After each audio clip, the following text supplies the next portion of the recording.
Hey everybody, quick update before this video starts. I know I haven't uploaded in like 2 months, but just be ready, because the month of July is going to be pretty lit. I'm not going to lie. This channel is going to be bumping with content.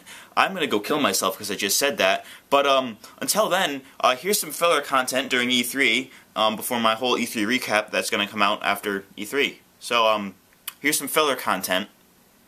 July. It's going to be lit. You just wait.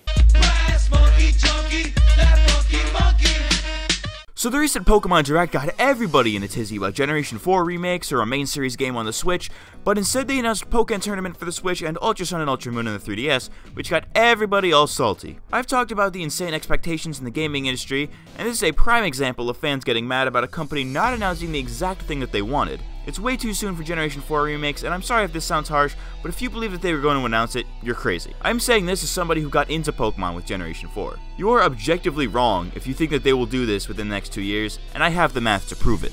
Let's take a look at the release order of the main series Pokemon games. We have Gen 1, Gen 2, Gen 3, Gen 1 remakes, Gen 4, Gen 2 remakes, Gen 5, Gen 6, Gen 3 remakes, and now Gen 7. Now we split that up into each system that each game is for. Gens 1 and 2 on the original Game Boy, Gen 3 and the Gen 1 remakes on the GBA, Gen 4 and the Gen 2 remakes, and then Gen 5 on the DS, Gen 6 and Gen 3 remakes, and Gen 7 on the 3DS. Notice a pattern?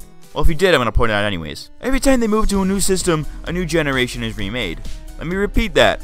When a new generation is on a new system, a generation is remade. Let's even look at this mathematically, just to rub it in. That as far as Grandpa's concerned, you're both pieces of shit. Yeah, I can prove it mathematically. Actually, let me grab my whiteboard. We can model this remake algorithm, if you will, with the function y equals x over 2, with x being the current generation and y being the generation being remade.